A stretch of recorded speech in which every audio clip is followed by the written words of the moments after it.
They didn't ask. They instructed.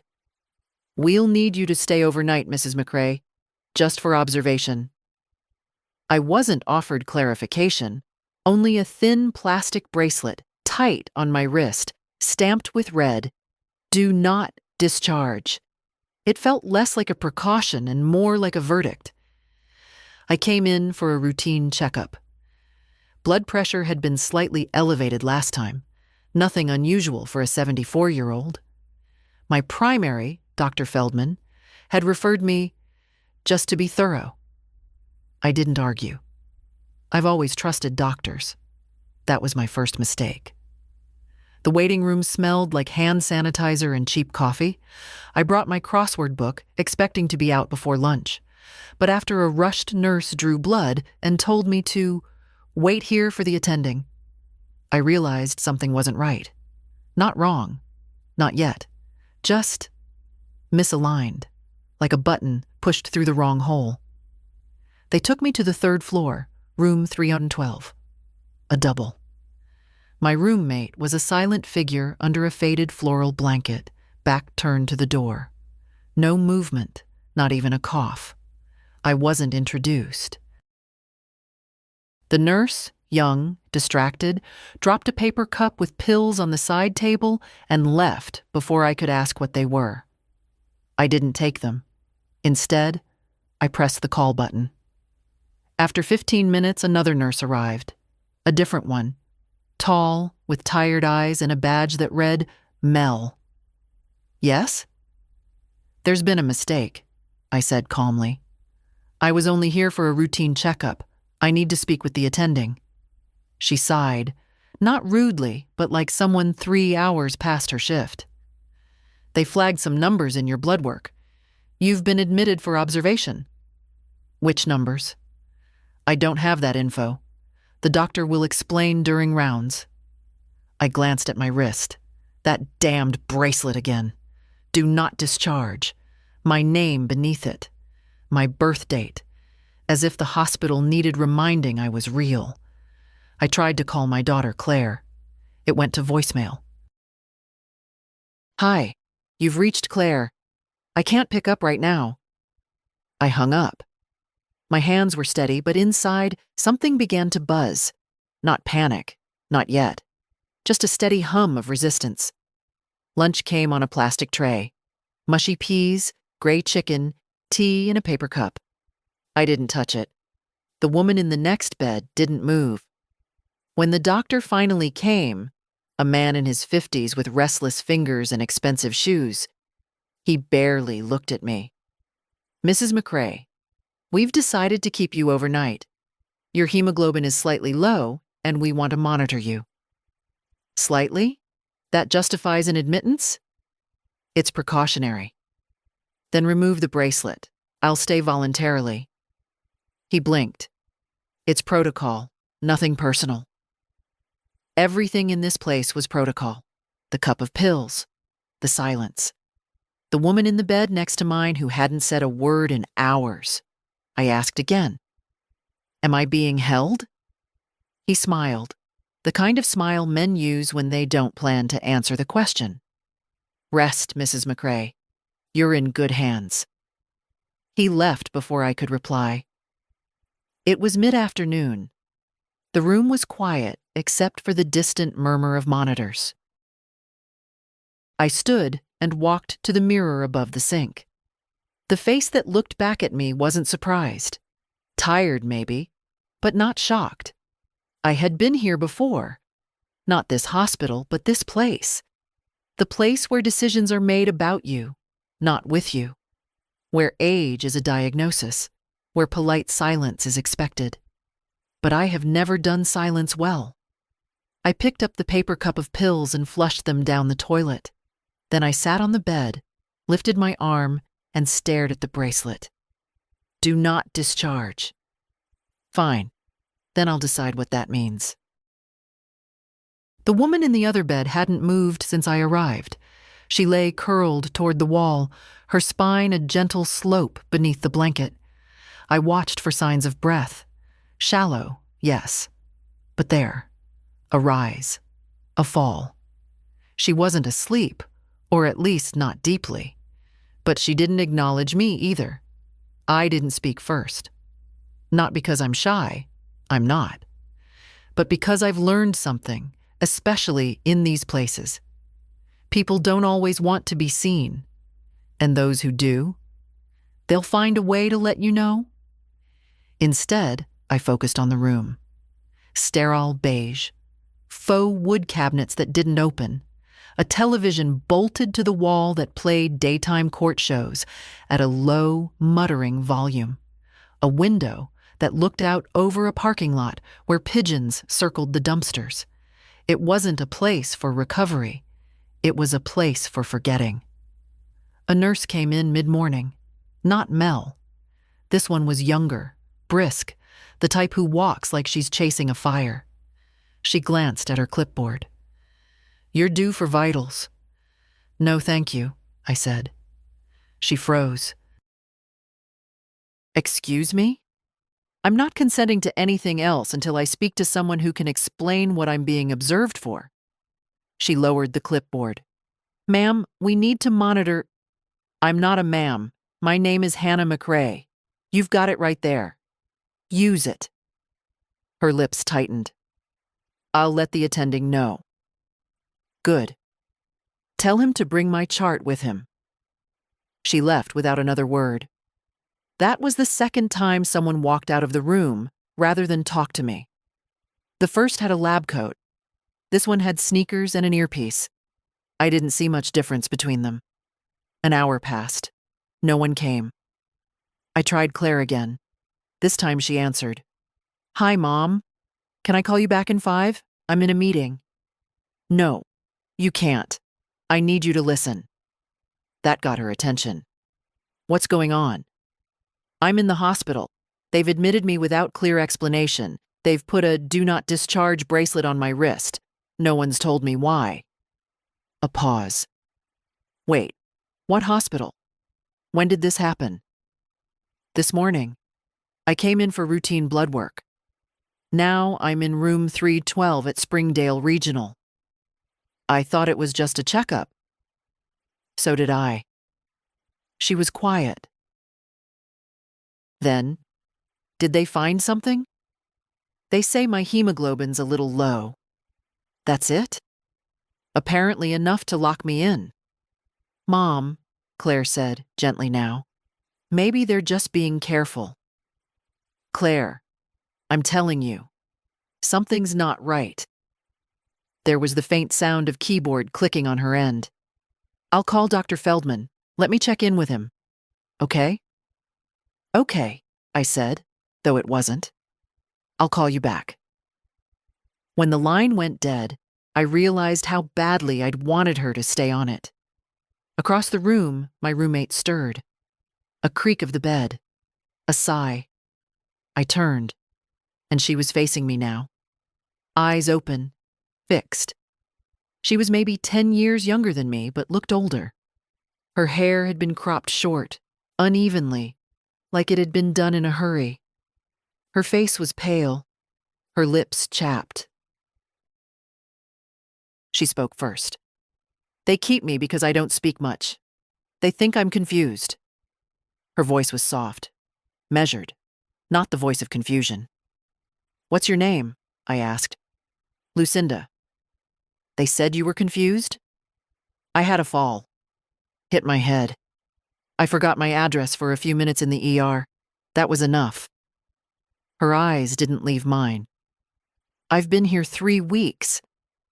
I stared at her, trying to read her expression, but there was no fear there, just a quiet resignation, like someone who had accepted a sentence without trial. "Have you asked to leave?" I said. "They say I'm not ready." "But are you?" "I was ready 2 weeks ago." Something cold rippled through me. Not for me, for her, for the silent way someone can be erased by process. "Do you have family?" I asked. "A brother in Vermont. We're not close." She looked away then, toward the window. "Mostly it's just me." We didn't speak for a while. There wasn't anything left to say that could make the silence feel less dangerous. Later, a different nurse came in. Older, heavy-set, with a calm presence. She was the first to look me in the eye. "Mrs. McRae, I'm Donna. I'm taking over the evening rounds. Anything you need?" "Yes," I said. "An explanation." She hesitated. "I'm not a doctor, but I'll ask the attending to come back. You can also bring me a copy of my chart. Legally, I'm entitled to it." Donna didn't argue. She just nodded. "I'll see what I can do." Then, as she turned to leave, she added quietly, "You're not the first to ask. Don't stop asking." I didn't. But I was starting to understand what kind of place I'd been dropped into. It wasn't a hospital. It was a net. And someone had decided I belonged in it. When I was younger, I thought institutions were built to protect people. Schools, banks, hospitals. They all wore the same face. Authority wrapped in paperwork. Back then, I believed that if you followed the rules, asked politely, and had your facts straight, you'd be treated fairly. That was before I learned about the protocols. Donna returned with a folder.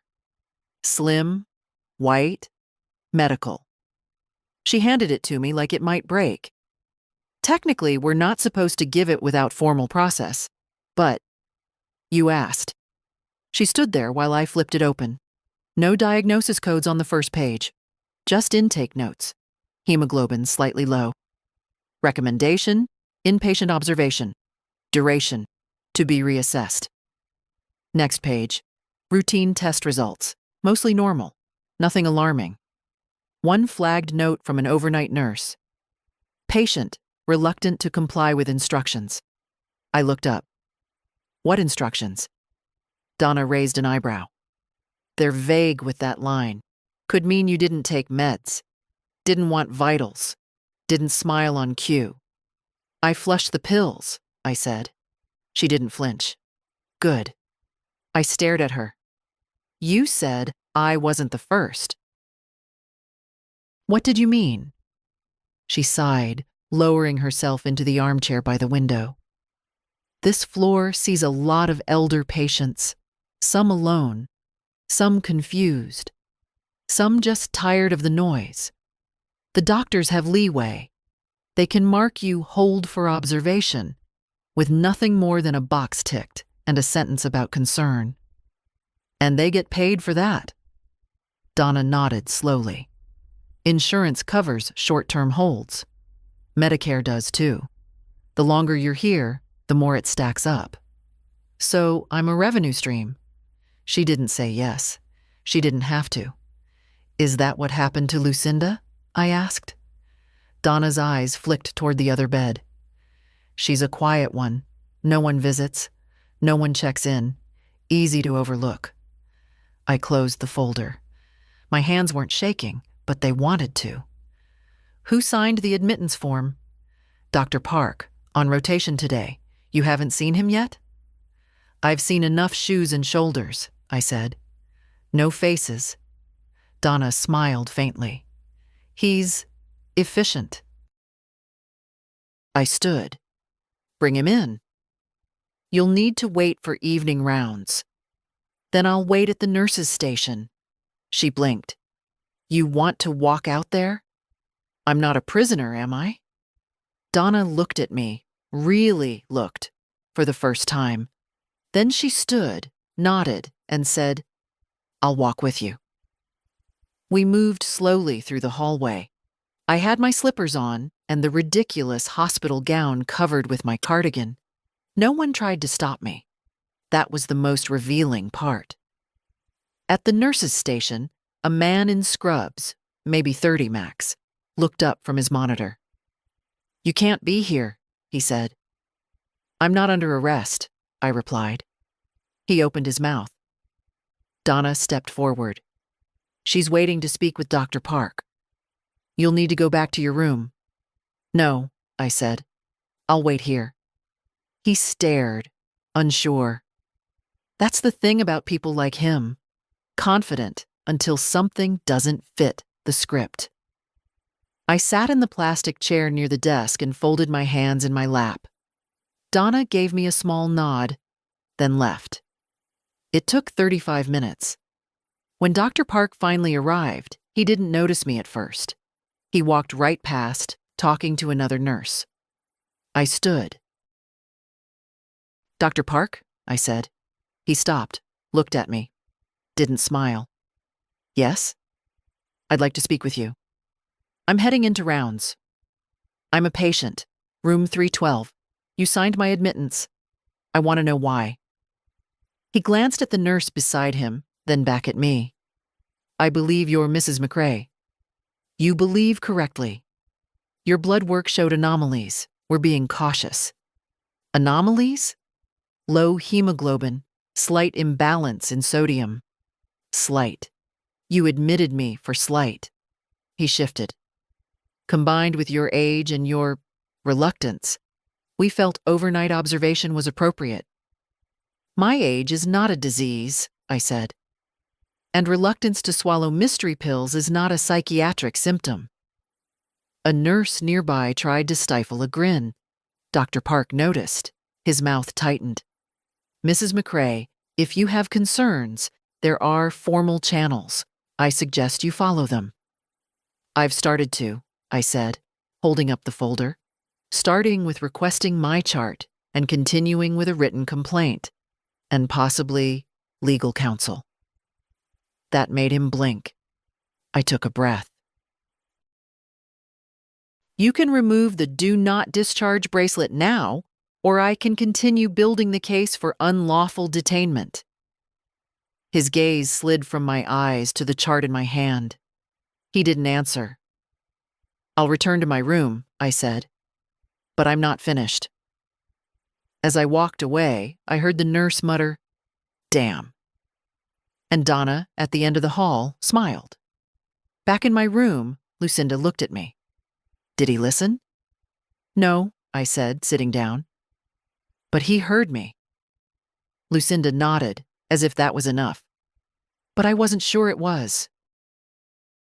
Claire didn't call me back that night. I sat up in bed, watching the shadows stretch and shift across the beige walls as the hospital grew quieter. Lucinda had drifted into one of her fitful half-sleeps, mumbling softly, fingers twitching beneath her blanket. The television murmured nonsense in the corner, two women yelling over a man in a paternity suit. I turned the volume down and waited. At 9:17 p.m., my phone finally lit up. Claire, calling. I answered before the second ring. "Mom, I'm sorry," she said. "The day got away from me. I needed you to follow up." "I did." She hesitated. "I talked to Feldman's assistant. They said your numbers were slightly irregular, but that they expected you'd be home by tomorrow." I exhaled sharply. "Then why is there a red bracelet on my wrist that says do not discharge?" "What?" "Exactly what I said. That's what they labeled me. Like luggage. No explanation. No clarity." There was a pause. "That sounds dramatic, Mom. Maybe it's just their system." "It's not the system. It's how people hide behind the system." Claire went quiet again. When she spoke, her voice was soft. "Maybe you're just scared." "Of course I'm scared," I said, sharper than I intended. "But not of dying, Claire. Of being disappeared, quietly, with forms and folders and smiles, of people thinking they know better just because I'm old and alone." "I didn't say you were alone. You didn't have to." Silence stretched between us like a taut thread. "I'll come in the morning," she said finally. "You don't need to." "I want to." I didn't answer. I wasn't sure what I believed anymore. In people, in family, in her.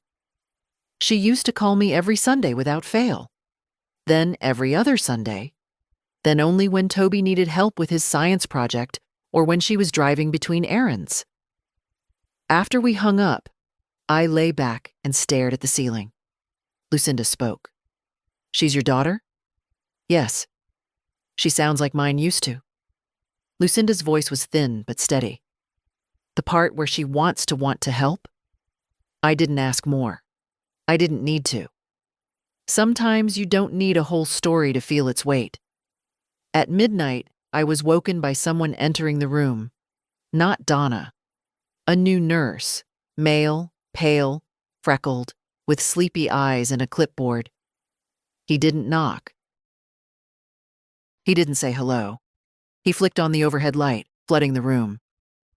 Vitals, he mumbled. Lucinda stirred, groaning. I'm sleeping, I said. Routine check. At midnight? He didn't respond, just reached for the cuff on the side table. I'm declining, I said clearly. You can't. I can. I sat up, pushing the cuff away.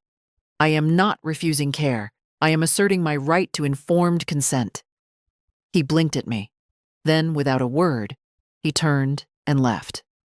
Lucinda chuckled, eyes still closed. Your trouble, she said. I'm awake, I replied. That's all it takes, apparently. In the morning, I was moved to a different room. No warning, no explanation. Just a knock on the door, a pair of orderlies, and a brisk, "We're transferring you to 318. Why? I asked. Don't know. Orders from upstairs. Lucinda looked up from her bed. Her face was tight with worry. I turned to the shorter of the two orderlies, a woman with kind eyes. Is Lucinda staying? Yes, ma'am. Then I'd like to remain too. We can't authorize that.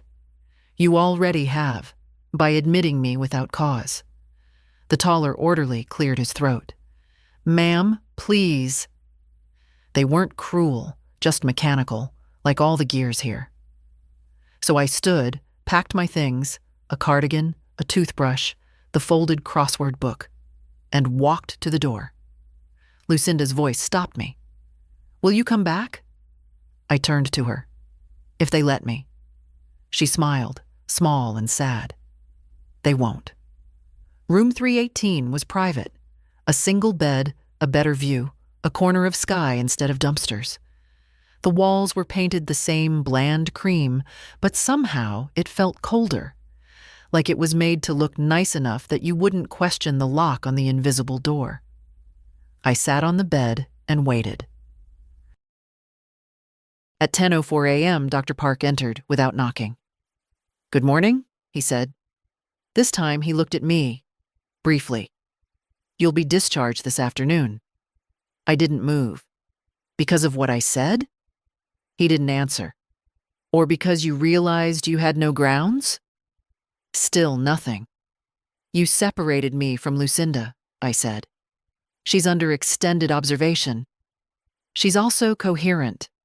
More than most of the staff I've met. Dr. Park folded his arms.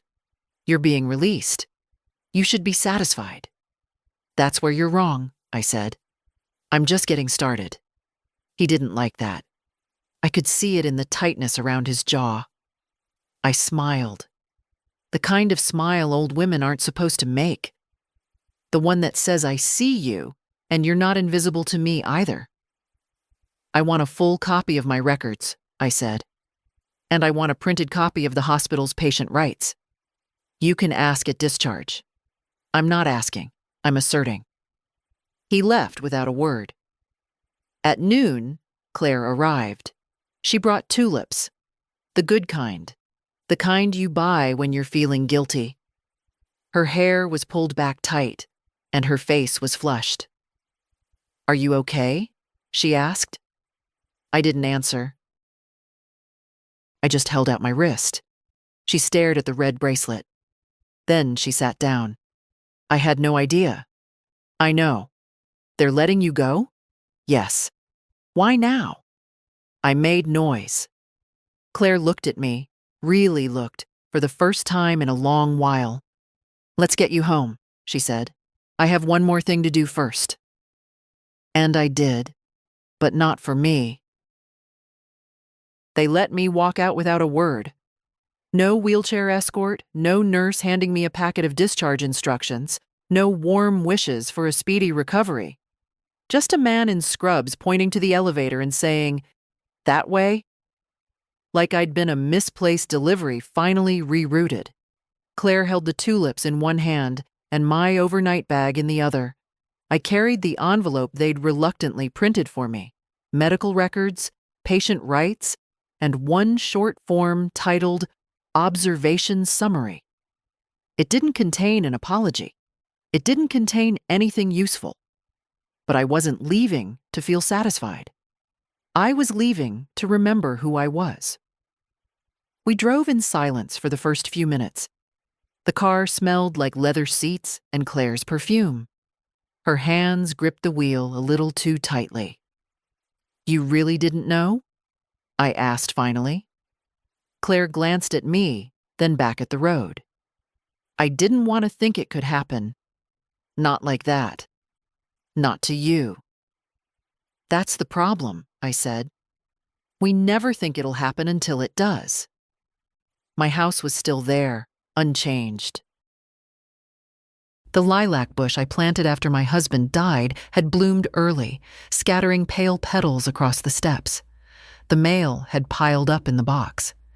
Everything looked like it had just been paused. I stepped inside and breathed in the scent of old wood and home. Claire followed, quiet. "You can set the flowers on the table," I said. "Do you want me to stay?" I shook my head. "Not now." She hesitated. "Mom, I'm sorry." "For what?"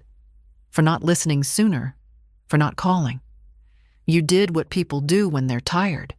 You assumed someone else would look after me." Claire winced. "I didn't mean to." "I know," I said. "But you did." She stood in the hallway like she didn't know where to put her arms. I realized in that moment how far apart we'd grown, not just in years but in shape. The shape of our lives, our choices, our silences. "I'm going to write a letter," I said. "To who?" "The hospital, the state board, maybe a journalist." Claire blinked. "Are you serious?" "Deadly." She opened her mouth, closed it again. "Okay, if you want help, I'll let you know." I made tea and sat by the window. The envelope lay on the table beside me. I pulled out the papers, flipping through the medical records first. Page after page of neutral observations and abbreviations. There was a note from the first nurse I'd refused pills from. Patient non-compliant, resistant to protocol. Non-compliant. The most damning word in any system. Not unwell, not dangerous, not confused. Just unwilling to go along. That's all it takes. I wrote the letter longhand, the way I used to write letters to the editor when something in town went wrong. The park closures, the school lunch budget. My pen was slow but steady. I told them what happened, the facts, the dates, the names. Then I told them what it felt like. To be processed, to be ignored, to watch your autonomy stripped with polite words and impersonal procedures. I told them about Lucinda. I asked questions I knew they wouldn't answer, not directly. But I wanted the letter to live in a file somewhere, in someone's inbox, on someone's desk, like a small, stubborn flag refusing to be pulled down. When I finished, I signed my name in blue ink. The next morning, I mailed it. Not by email, not with a click. I walked to the post office in my good shoes, with the heel I'd glued back myself. I stood in line behind a man buying stamps and a woman returning a package. When it was my turn, I handed the envelope across the counter. "To the hospital?" the clerk asked, reading the return address. "Yes." He weighed it, slapped a sticker on, and slid it into the bin behind him. "That's it?" I asked. "That's it." Back home, I made a second cup of tea and opened my crossword. I only filled in 3 words before I stopped. I was thinking about Lucinda. I had her last name from the chart, Delgado. I remembered her brother was in Vermont. That was all I had. But it was enough. I sat down at my old laptop and started searching. I looked for patient rights advocacy groups, for pro bono elder law clinics, for any name attached to Delgado and Springdale Regional. It took time. I took notes on a yellow legal pad, the kind I hadn't used since my bookkeeping days. I wasn't sure what I'd do with it all yet, but I knew I wouldn't let her be forgotten. Not like they wanted. That afternoon, the phone rang. Not Claire, not the hospital.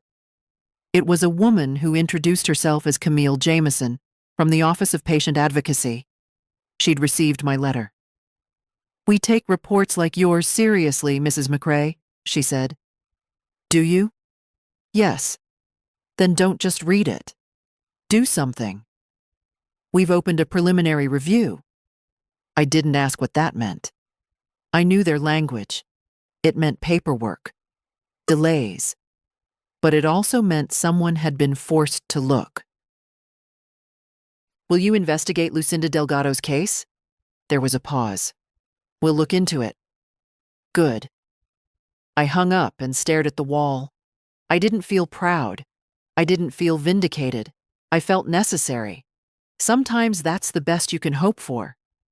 Outside, the lilac petals kept falling. The wind didn't ask their permission either. But at least they fell with dignity. The following Tuesday, I found a letter in my mailbox from Springdale Regional Hospital. It wasn't handwritten. It wasn't personal. It was 4 paragraphs long, printed on letterhead with a gold embossed seal at the top. The kind that tries too hard to look official, hoping the gleam will blind you to its emptiness. It began, "Dear Mrs. McRae, thank you for your recent correspondence regarding your experience at our facility. Not, we're sorry. Not, we acknowledge wrongdoing. Just thank you." Like I'd sent in a suggestion about soup flavor in the cafeteria. They went on to say that your concerns have been forwarded to our quality assurance team, and that Springdale Regional is committed to upholding the highest standards of care for all patients, regardless of age or background. Regardless of age. That was the part that made me laugh. A dry, quiet laugh that didn't feel good in my throat.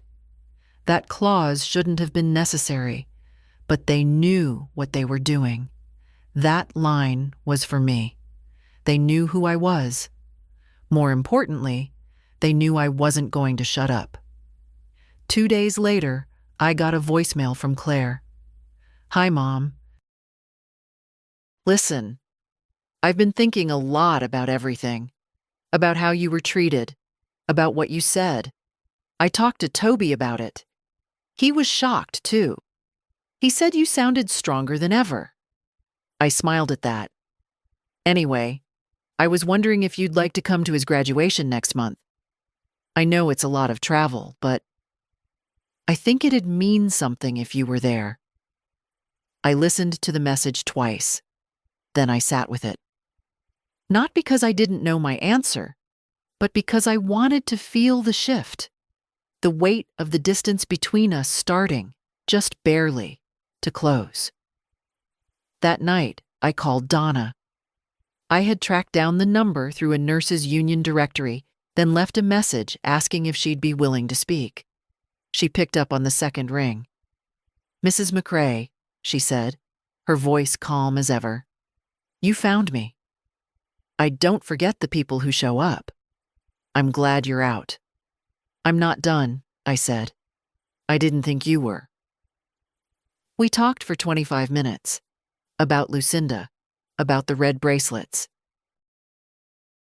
About how many other patients were admitted with the same vague notes and quietly shuffled into long-term observation. "You were the first to push back in a way that stuck," Donna said. "Then help me make sure I'm not the last." She didn't answer right away.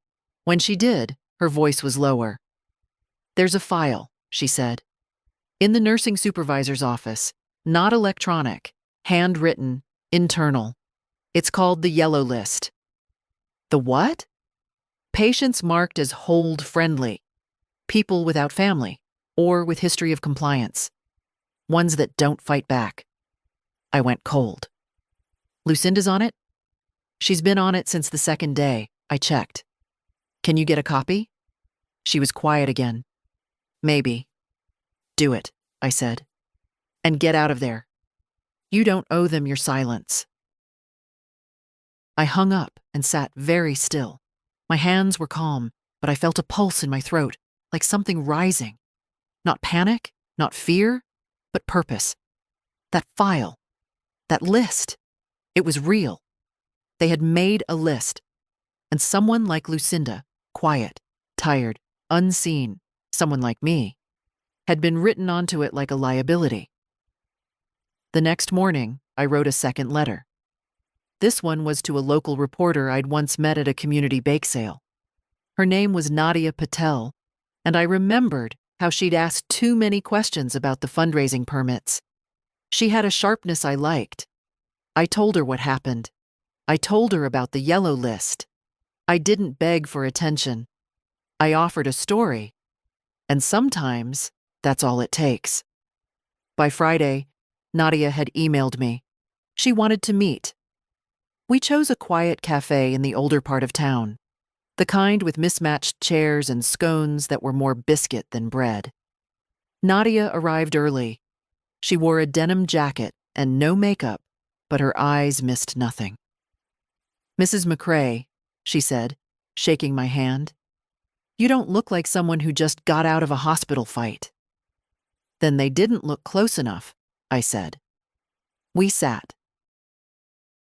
I told her everything. She took notes by hand, scribbling fast, underlining things. When I mentioned Donna, she paused. Would she speak to me? Not yet, I said, but she's thinking about it. Nadia nodded. What about Lucinda? She's still there. Her jaw tightened.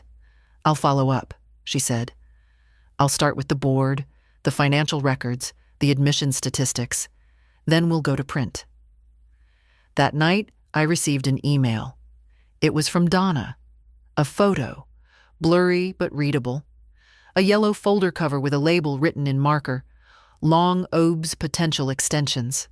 Inside, a list of names, dates, notes like quiet, elderly, no family contact. Lucinda was third from the top, and beneath her name, another note. Possible transfer to long-term care. I stared at it for a long time. Then I picked up the phone. Claire, I said when she answered. Hey, Mom, I was just about to... I need a favor. Okay.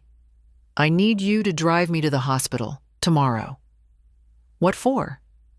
They're transferring Lucinda. Claire paused. What are you planning to do? Something loud. She was quiet for a beat. I'll pick you up at 10. Sometimes the loudest thing a woman can do isn't yell. It's show up. Claire pulled up to the curb at 9:59, punctual in that way only people with something to prove tend to be. She had coffee in a travel mug for herself and a thermos for me. Strong, black, no sugar, just how I like it.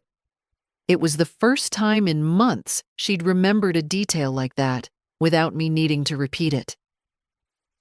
You sure about this? She asked as I fastened my seatbelt. I was sure yesterday. I'm angrier today. She didn't smile, but her mouth twitched like it wanted to. We drove in silence most of the way. Springdale Regional loomed into view like a fortress pretending to be a place of healing. Clean lines, mirrored glass, the sterile illusion of control. Claire pulled into the visitor lot. I'll wait in the car, she said. No, you're coming in. She blinked. Why? Because you're my witness, my daughter, my ride home if I get thrown out. She laughed under her breath. Can't argue with that. The lobby hadn't changed. Same flickering vending machine, same flat-screen TV on a muted health channel. But this time, I walked in not as a patient, not as someone they could fold into protocol, but as someone with teeth. At the reception desk, a young woman with careful hair and anxious eyes looked up. "Can I help you?" "Yes. I'm here to speak with the nurse supervisor on the 3rd floor. It's urgent." "Do you have an appointment?" "No, but she'll want to make time." The girl hesitated, reaching for the phone. "Tell her it's about a patient in 312, Lucinda Delgado, and tell her I'm not leaving without answers." Claire stood beside me, quiet, but her hand hovered near mine, not quite touching, but present. The receptionist made the call, murmured something too low to hear, then gave me a tight nod. "She'll be down shortly." It took 10 minutes. The woman who appeared was tall, mid-50s, with a clipboard and the posture of someone used to complaints. Her badge read, "Marla Easton, Nursing Admin." "Mrs. McRae?" she said. "Yes. I understand you have concerns about a patient?" "About the system that's swallowing her." Marla blinked. "Excuse me?" "Lucinda Delgado, room 312. You're transferring her today, aren't you?" "I'm not at liberty to—" "She's on your yellow list," I interrupted. "I know about it. I've seen it. A file full of names. People like Lucinda. Old. Alone. Easy to bill. Easy to silence." Marla's lips parted slightly, but she didn't deny it. That was all I needed. "You're transferring her to long-term care, without cause, without advocacy. I can't discuss another patient's— I'm not here to gossip. I'm here to stop it." Behind me, Claire stepped forward. "My mother has documentation," she said. "She's already spoken to the Office of Patient Advocacy. And a reporter." Marla's face shifted at that word. Reporter. Like someone had just turned on a bright light in a room where secrets slept. "This isn't the place," she said tightly. "Let's step into my office." "No," I said. "This conversation stays where it started, in public." People were watching now. Patients in wheelchairs, family members, even one of the janitors pausing with his mop. I didn't want their pity. I wanted their eyes, their ears. I held up the photo Donna had sent me, the yellow folder with Lucinda's name. "This is real. This list is real. And unless someone here tells me otherwise, I'm going to assume everyone who works on this floor is complicit." Marla's hand clenched around her clipboard. "I'll call upstairs," she said finally. "See what I can find." She walked off stiffly, heels clicking. I watched her go, then exhaled slowly. Claire looked at me. "That was louder than I planned?" She shook her head. "Perfect." 30 minutes later, Marla returned with a forced smile. "Ms. Delgado's transfer has been postponed, indefinitely. The attending physician will reassess next week." I narrowed my eyes. "Why next week?" "She's stable, not under immediate risk. We're re-evaluating her care plan." "Or you're buying time to rewrite the files." Marla didn't respond. I stepped closer. "Tell me something. How many other Lucindas do you have up there?" She flinched. "How many names are on that list?" Marla glanced over her shoulder, lowered her voice. "Too many." "And now?" Her gaze met mine. "Fewer." Claire and I left the building together, side by side. The air outside smelled like city dust and sun. I hadn't realized how loud the hospital had been until I stepped into the quiet. "I didn't know you had that in you," Claire said. "You forget," I told her. "I raised you." She smiled, wide, honest, the way she used to. I think I'm going to visit more. I think you are too. That evening, I received another email from Nadia, the reporter, a draft of her article. The title stopped me. The Yellow List: How Hospitals Quietly Hold the Forgotten.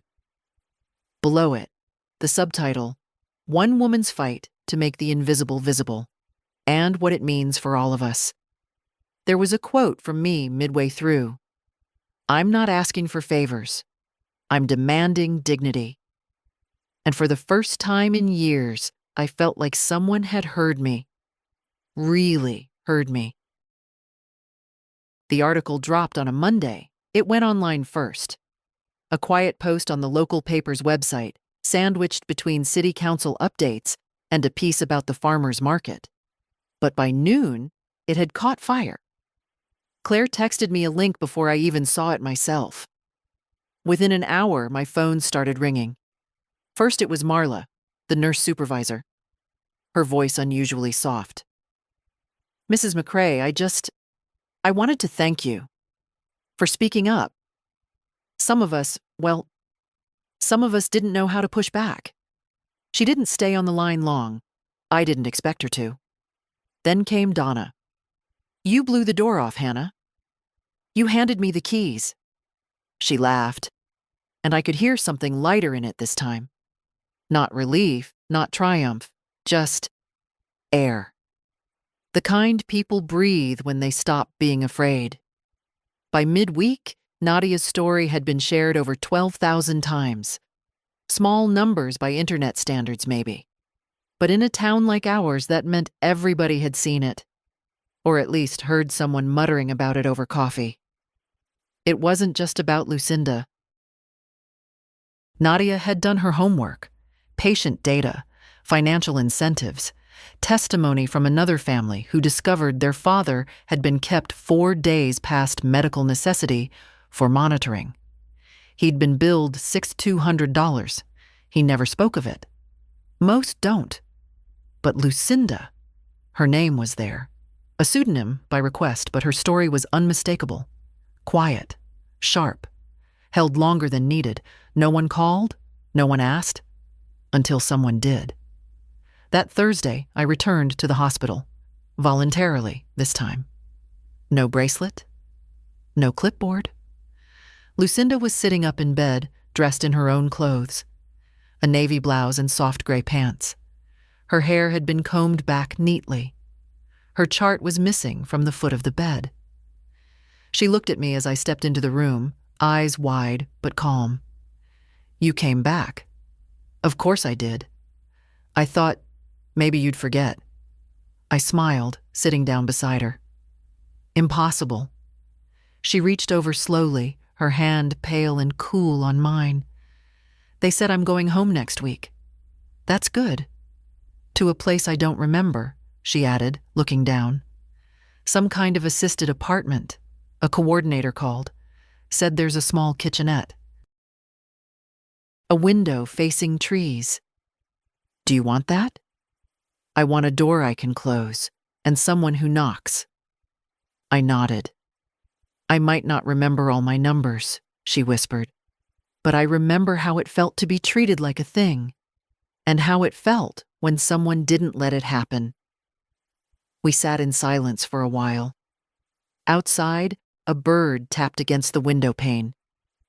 Lucinda turned her head toward it like it had called her by name. That evening, Claire and I had dinner together for the first time in months.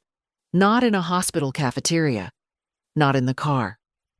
At my kitchen table, where the wood was still scratched from when Toby was little and liked to spin his spoon like a top. She brought takeout, good Chinese from the place we used to go when her father was still alive. She unpacked everything like it was a gift. Crispy duck, scallion pancakes, steamed dumplings.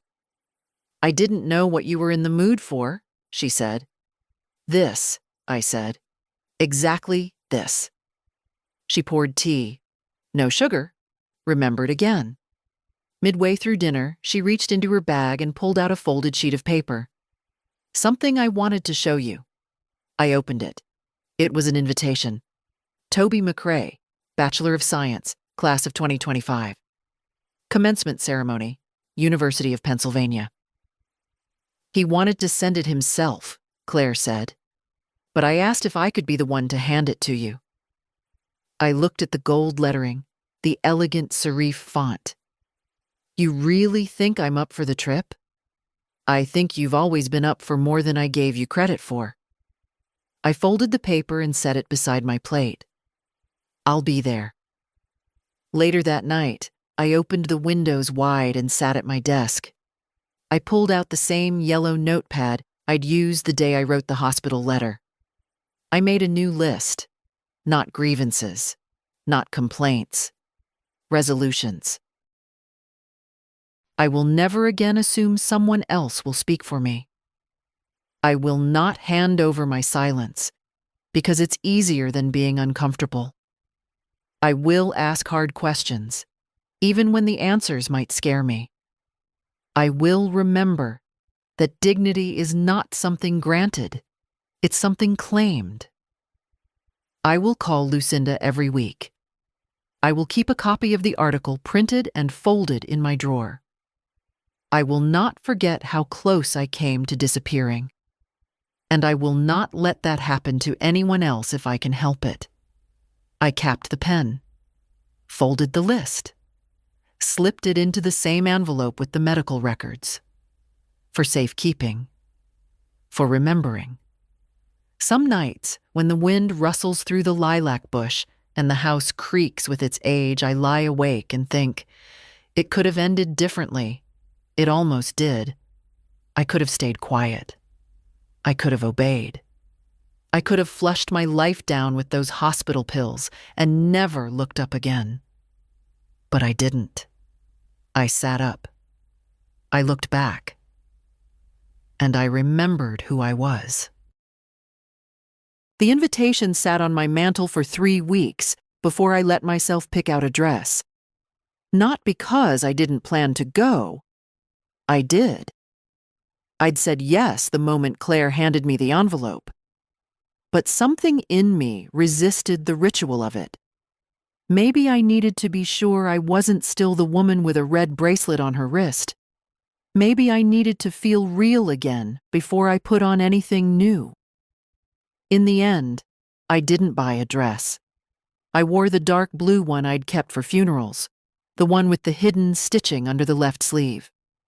I paired it with a shawl from years ago, something with color, something soft. Claire said I looked elegant. I look awake, I told her. That's enough. The ceremony was long.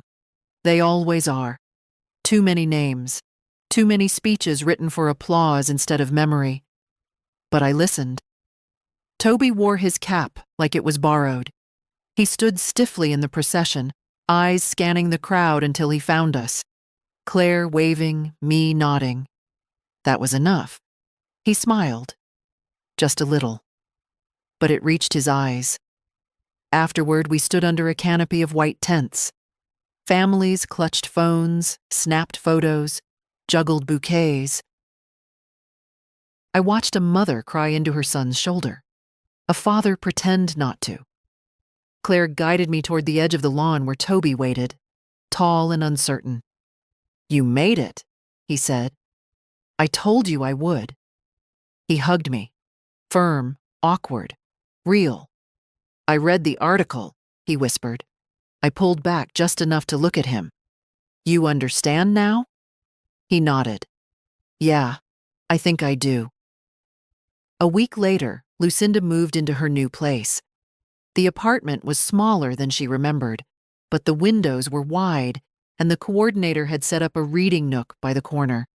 She had her own kettle, her own slippers, and a chair that didn't squeak. I visited on a Wednesday. Lucinda opened the door herself, leaning on a cane she hated. It's not permanent, she told me. Neither is this life, I said. But we walk through it anyway. She poured tea, offered shortbread cookies, told me she'd started journaling. Mostly out of boredom, she claimed. But when I read a page, her words were sharp, observant, unforgiving in the way truth always is.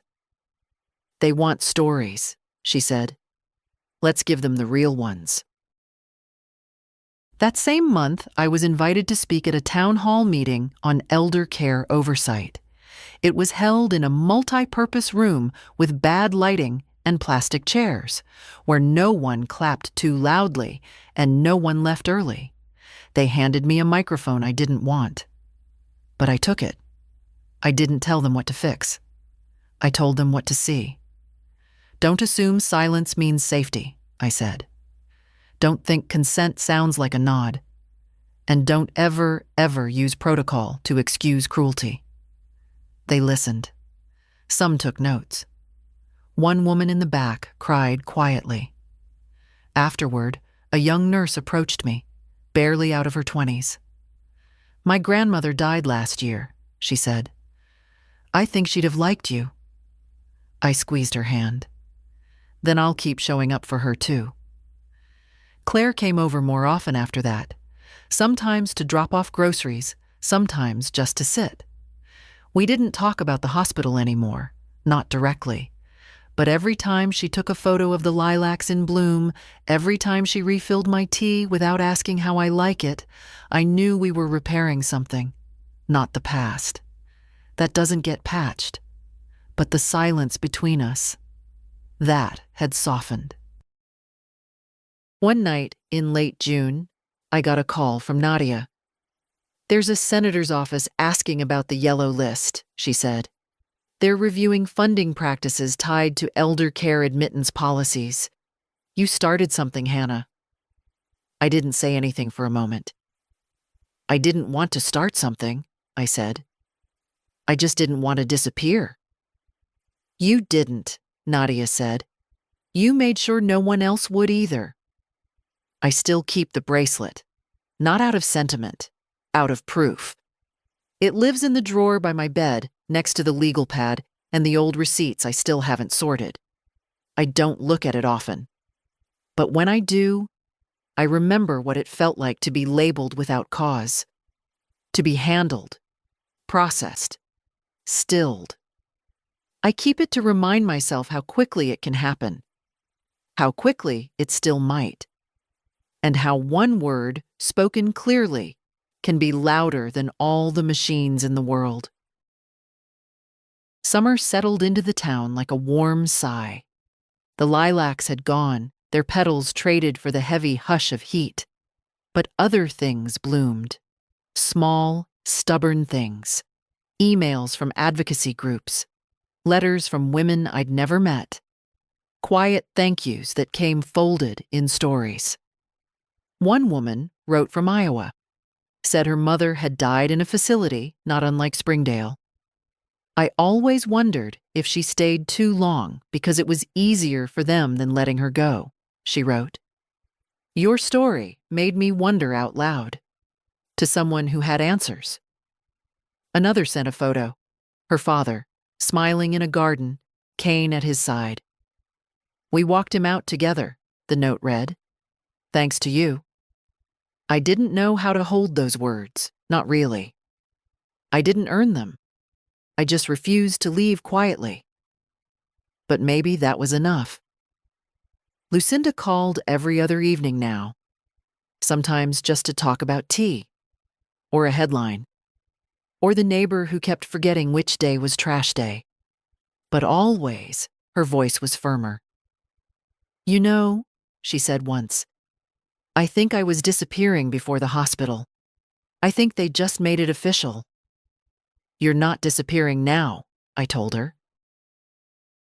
Only from people who never really looked. Claire came by with a box of my old photo albums. She'd found them in her garage, covered in dust and guilt. "I thought you might want them back," she said. "I never gave them away." She winced, then smiled.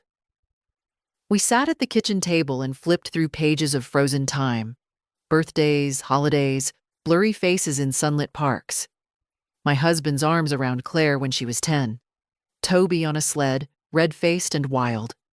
Me, at 39, flower on my apron, mouth half open in a laugh I no longer remembered making. "That's the year you bought me the microscope," Claire said, tapping one corner. "You told me you wanted to see ants up close. I thought I'd be a scientist." "You are," I said. "You study people now. You just do it in boardrooms." She looked at me, eyes narrowing. "I never realized how much you watched me." "Watching is what mothers do," I said, "until we stop being asked what we see." The article didn't vanish. Most things do. A week, a cycle, a blink. But this one kept being shared. Mostly among women. Mostly quiet. A librarian emailed to ask if she could print it out and leave copies on the counter. A social worker requested permission to read from it at a training session. "Of course," I told them. "It doesn't belong to me anymore. It belongs to all of us." One morning, I got a call from someone at a nearby university. "I teach a course on ethics and elder care," she said. "We read your story. The students had questions." "Good," I said. "They should. Would you come speak?" I laughed. "I'm old," I said. "Not extinct." The lecture hall was colder than I expected. Too many chairs, too much echo. But the students listened. I told them what happened. I left out nothing. I didn't soften it. They were future doctors, nurses, administrators. They needed the truth, unfiltered. "Dignity isn't in the charts," I said. "It's in how you listen, in what you notice, in who you look at, and who you don't."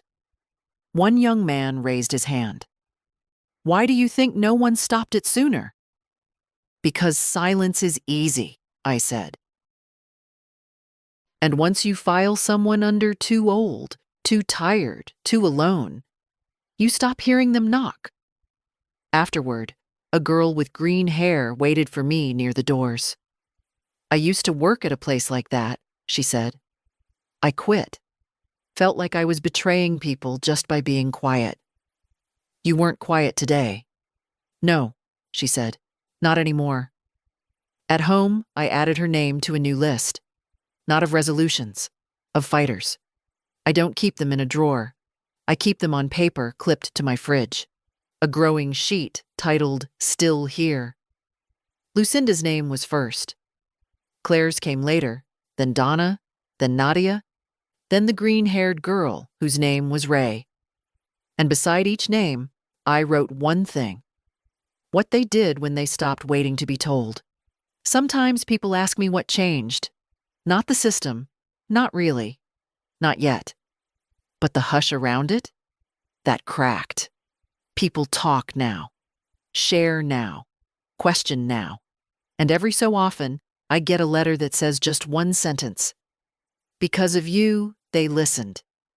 I don't want applause. I want change. But I've learned something about the space in between. It's where stories live. It's where dignity grows back. One voice at a time.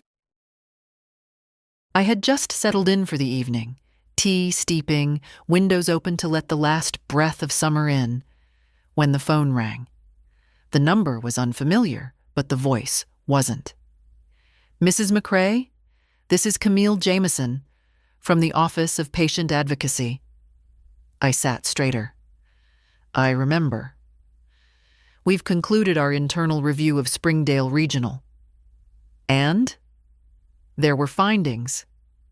She said it with the weight of someone who has used that phrase too many times to pretend it still means anything. "What kind of findings?" "The yellow list, for starters. They're calling it an unauthorized tracking system." "Unauthorized," I echoed, as though the problem was a signature missing. Camille was quiet. "We've issued a directive. The hospital must dismantle all unofficial patient categorization tools and submit to external auditing for 1 calendar year." "And the staff who maintained it?" "Some are under further review. Some have already been reassigned. Not fired. We don't oversee personnel, but we've made recommendations. I leaned back in my chair. Recommendations are polite. That list wasn't. I know, she said. And for once, she sounded tired in a way I understood. The next day I wrote to Nadia. She called within the hour. They're doing damage control, she said. Hospital PR is trying to spin this as a miscommunication between departments. And Lucinda? She's safe, but that doesn't mean the system is. Print that. I intend to. Lucinda and I went to the park that weekend. It was warm for September, the kind of warmth that always feels borrowed. She walked more now, slowly, cane in hand, steps careful, but hers. I got a call from someone at the hospital, she said, as we sat on a bench under a maple tree. What did they want? To check on me, she said, smiling thinly. Asked how I was adjusting. Said they were reviewing past cases. Felt like someone reading from a script. And how did you respond? I asked if they wanted to know how many nights I lay in bed wondering if I was still a person. My throat tightened. What did they say to that? They said thank you, then hung up. Lucinda reached into her pocket and pulled out a folded piece of paper. I've started writing, you know, not just journals, real things. Sent one to a magazine. I took the paper. It was a short essay, titled, I Was Quiet Until I Wasn't. I read the first line aloud. They told me I was lucky, but I've learned luck is just what people call it when you survive their neglect. I looked at her. She held my gaze. You're not done, I said. Neither are you. That Monday, Claire and I met with a lawyer. Not because I was suing. I wasn't.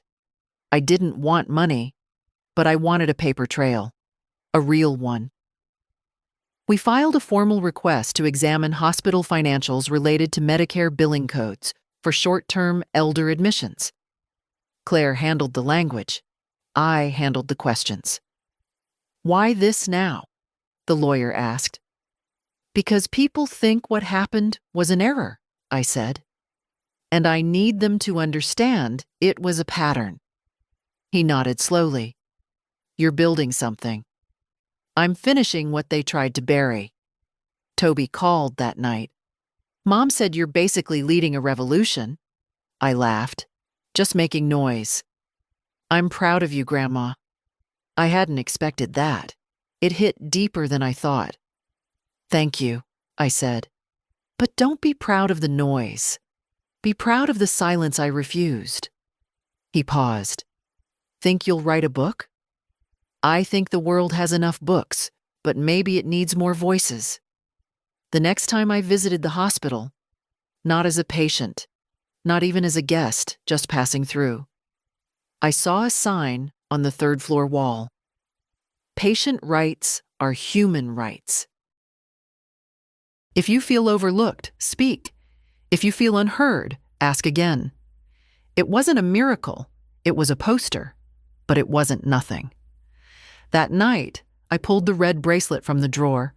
I placed it beside Lucinda's essay, and Donna's email, and my own letters, not as trophies, as reminders of how close we all are to being forgotten, and how easy it is to pull someone back into the light if only you're willing to call their name out loud. Fall arrived in sharp, amber-edged steps.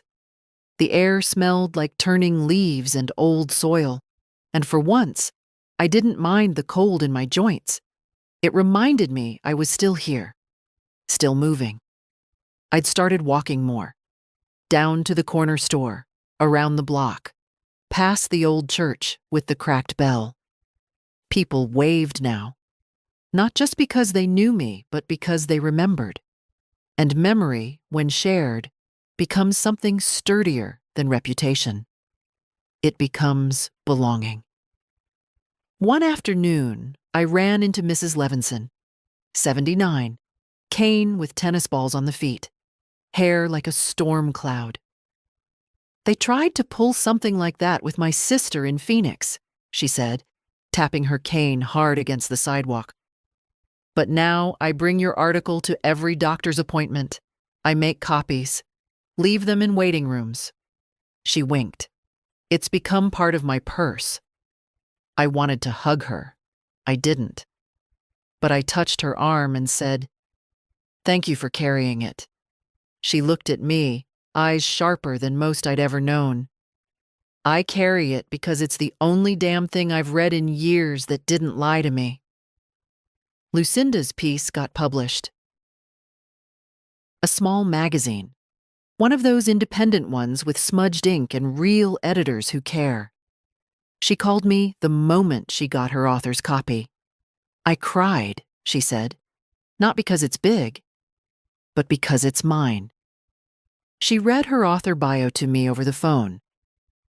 Lucinda Delgado is a writer living in assisted housing with a view of trees and her own kettle. This is her first published work. I hung the line up and sat in silence for a long time.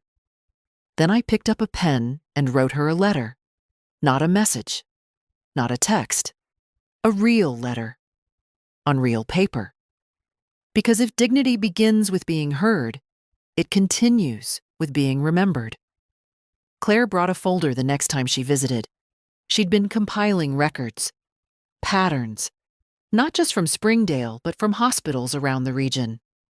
Facilities with high elder admission rates, long observation holds, suspicious billing timelines. "You started something," she said, "but it can go further." I raised an eyebrow. "What do you mean?" "I want to build a coalition," she said. "Not just advocacy, oversight, legal leverage, data analysts, whistleblowers, patient families." I stared at her. "You?" She laughed softly. "Turns out I was listening, even when I wasn't." She reached across the table. "You in?" I didn't answer with words. I just slid my teacup toward her side of the table, a gesture we hadn't shared since she was a teenager sneaking sugar into mine. She smiled. "Thought so." The group formed quietly, like anything worth keeping. A retired judge, a nurse who used to code charts for billing, a social worker with a file cabinet full of stories. We met monthly, in libraries, in back rooms of churches, over Zoom when someone couldn't travel.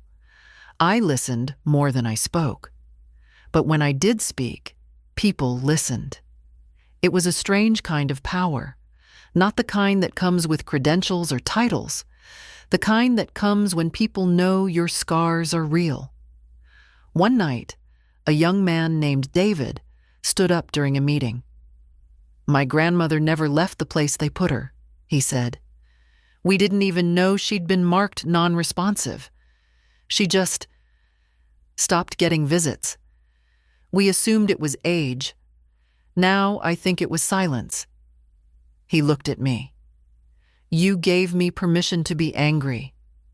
Thank you." I nodded. You're allowed to be angry, but don't let it be your finish line. Let it be your start. The articles kept coming. Not always about me. That was the best part. Others wrote. Others stepped forward. Donna gave an interview, her voice blurred for privacy, but her words clear as truth. Claire published a white paper. Toby called more often, sometimes just to say he was reading something, sometimes just to say he wasn't forgetting. I started keeping a second list on my fridge. This one with dates, not deaths, not losses. Wins. Lucinda's publication, October 14th. First hospital under review, November 2nd. Town hall vote to add Elder Oversight Board, November 19th. First legal complaint filed by the coalition, December 3rd. And one more. A note. Claire left me one morning, folded beside the kettle. "We're making something, and it's stronger than fear." Not every day was good. There were mornings when I woke up and my hands wouldn't move the way they used to. Days when I forgot the right word. Nights when the silence returned and made itself too comfortable. But those days weren't the only days. And I'd learned by now that strength isn't in how loud you are. It's in how long you stay standing, even when you're the only one, especially then.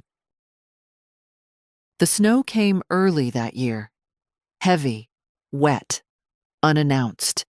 It blanketed everything in the kind of quiet that feels holy and dangerous all at once. A hush so deep even the birds seemed to pause mid-flight.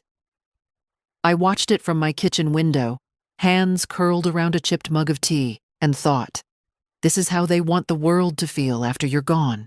Still, uncomplicated. But I knew better now.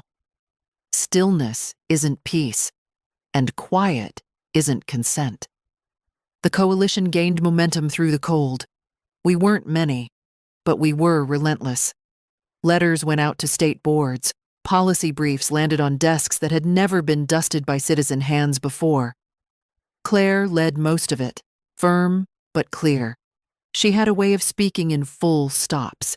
No room for reinterpretation, no soft edges to be trimmed away. She reminded me of someone. Me, I think.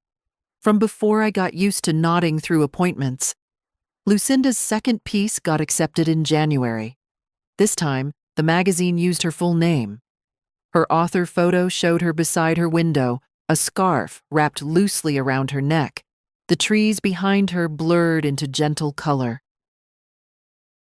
The title was simple, I'm Still Here. Underneath, a line that made me put the paper down and cry, when you let someone vanish, don't pretend you don't know where they went. She called me later. Think they'll let me write a third? They'd be fools not to. One afternoon, the doorbell rang. I wasn't expecting anyone. The postman usually dropped things at the box, and Claire always texted first. But there, standing on my front step, was Marla, the nurse supervisor. She wasn't in uniform, just a long coat, hair down, gloves in her hand. I read the piece, she said when I opened the door. Lucinda's, and yours. I've been thinking. I didn't say anything. I didn't invite her in, but I didn't close the door either. I quit last week, she added. Not because they asked. They didn't. But because I kept hearing your voice every time I read a file. She reached into her bag and pulled out a folder. Thinner than the last one I'd seen, but familiar. Do you know how many names were on the yellow list when it ended? I shook my head. 37. She handed me the folder.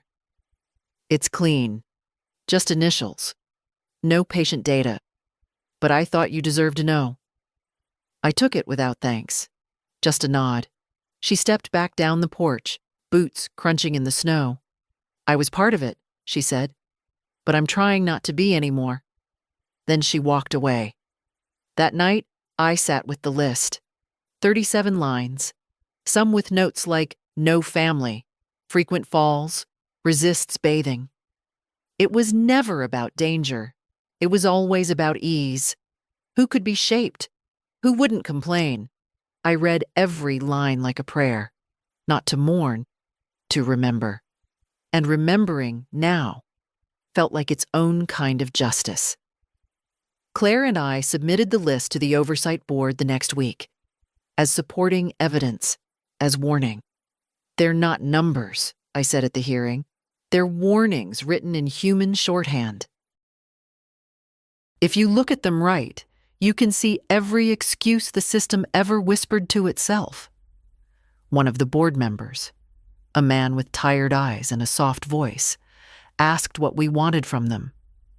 Protection, Claire said. Transparency and fear. He looked confused. We want them to know we're watching, she explained, and that they should be afraid to forget it. In February, Donna sent me a letter, not an email, a real letter in neat, looping cursive. She'd left nursing altogether. was working with a patient advocacy nonprofit now, traveling, training others to spot the quiet wrongs.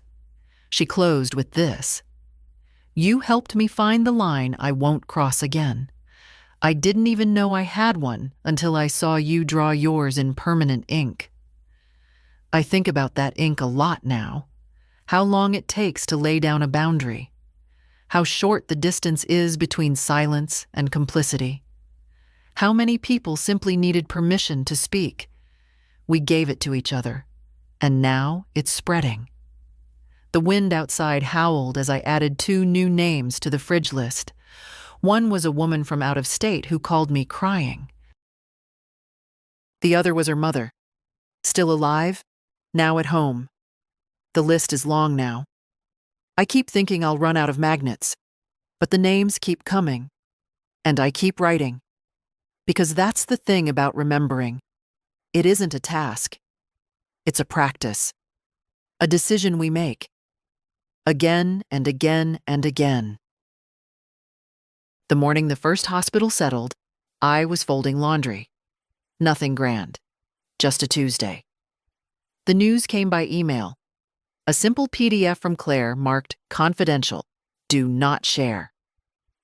I opened it next to a basket of clean socks. They'd agreed to pay restitution to 21 families.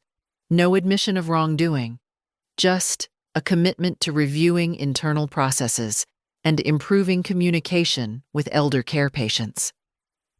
I stared at the words for a long time.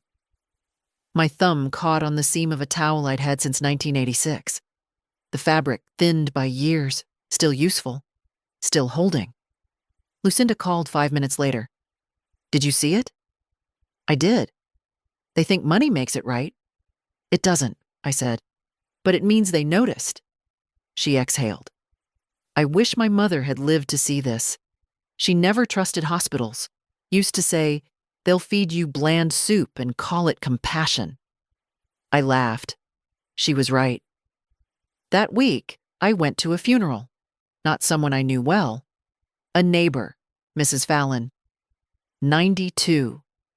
Sharp to the end. They said she died peacefully, which I've learned is a phrase that sometimes means quiet enough not to ask questions. But her daughter stood up and said something that stayed with me. "She wasn't an easy woman," she said, "but she made sure the world knew she existed." There it was, the whole fight, wrapped in a single sentence. Claire and I started drafting a bill. We didn't think it would pass, not at first. But we wanted it on the record. A law requiring all hospitals in the state to publicly report elder observation holds over 72 hours, and to assign a patient advocate to every individual over 75 with no listed family. We called it the Dignity Clause. It was Claire's idea to name it that. "You think they'll laugh at it?" she asked one night. "I think if they do, they weren't meant to carry it." By March, Lucinda had been asked to speak at 3 events. She declined 2, accepted 1. "I don't want to be a symbol," she said, "but I do want them to know my voice doesn't crack when I say what happened." I sat in the front row when she spoke. She wore the same scarf from her author photo. A woman in the back whispered, "She looks like a poet." She was. She said, "They marked me as compliant because I didn't scream." But survival isn't silence. It's noticing. And I noticed. Then someone else did too. And then we weren't alone. I watched the crowd shift, lean in. No one moved. That's what truth does. It doesn't shout. It hums under your ribs and makes it hard to breathe until you answer. I started hearing from men, older ones I didn't expect. One man from Connecticut wrote, "I never thought I'd read a story that sounded like mine. I thought being dismissed was just what happened when you aged. But you reminded me I can still be difficult. Thank you for that." Another, from Texas, My son printed out your article, left it on my desk. He didn't say anything, but that paper sat there for a week. Then I read it. I haven't let them drug me to sleep since. One evening, Claire came over with a bottle of something sparkling and a look in her eye.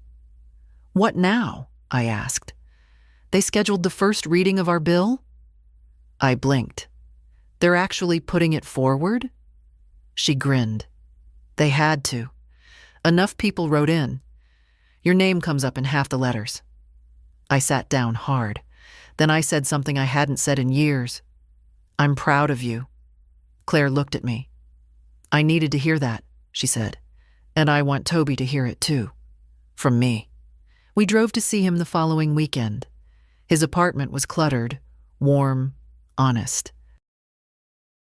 He made us coffee and pulled up a chair and asked questions. About the bill, about Lucinda, about me. "Were you always like this?" he asked. "No," I said. "I was quiet once, but not anymore." He looked at Claire. "You too?" She laughed. "Especially me." He raised his mug. "To loud women." We clinked our cups. "To the ones who never got the chance," I said. The day ended with rain. Claire drove back while I stared out the window, watching water race across glass like it was in a hurry to reach something. The world blurred, but it didn't disappear. I rested my hand on her arm as she drove. We didn't speak. We didn't need to. Sometimes healing doesn't look like apologies. Sometimes it looks like driving home with someone who remembers which road is yours. The morning they voted, I wore the same blue dress. The one from Toby's graduation. The one I'd nearly thrown away years ago, thinking it belonged to a woman I didn't recognize anymore. But I did now. I knew her. She was the one who'd walked back into Springdale and said no. Claire picked me up at 8. The courthouse was already full by the time we arrived. Students, caregivers, a few reporters. Lucinda was there too, in the front row. Her scarf had changed, but her eyes hadn't. "You look like you mean business," she whispered. "I look like someone who's done being quiet." She nodded. "Same." The reading lasted 2 hours. Legal language. Procedural back and forth. One amendment we didn't like. One clause they tried to soften. Claire stood to speak. So did I. I didn't plan to. I hadn't written anything down. But when the floor opened, I rose. My knees ached. My voice didn't. "I'm not here because I want revenge," I said. "I'm here because I want prevention." They stared. They listened. "You already know what the problem is." It's written in every ignored request, every note that says non-compliant, every chart left in a drawer because no one thought that person had anyone who cared. I took a breath. "You want a reason to pass this? I'm standing in front of you. That's the reason." I sat. Claire reached over, squeezed my hand once, then didn't let go. The vote passed, narrowly, but it passed. And in that breath, in that narrow, trembling breath between tally and verdict, I remembered what it was like to think I'd never be seen again. Lucinda and I celebrated with cheap pastries and better tea, the kind you heat in a real kettle, not a machine. "They'll try to water it down," she said. "I know. They'll look for ways to sidestep it." "I know." She lifted her cup. "So, we stay loud?" I smiled. Always. The article was updated. Nadia added a final paragraph. Today, Hannah McRae stood in front of a legislative body and turned her story into law. She didn't do it alone, but she was the first. And in the quiet she broke, thousands found their voice. Toby came to visit the following week. He brought a plant, a small, stubborn thing with glossy leaves. "Something to mark the vote," he said. We set it by the window, next to the lilac bush outside. and I told him quietly, "This isn't the end." He looked at me, and for the first time, I saw a softness in his face that wasn't uncertainty. It was recognition. "I know," he said. "It's the beginning. The list on my fridge has grown too long for one page. I've moved to a corkboard. Every name pinned there was once a silence. Every silence became a sound. If you're reading this, maybe you know someone like Lucinda. Maybe you are someone like me. Maybe you've sat in a room and been told it's just procedure, while something inside you whispered, no. This isn't care.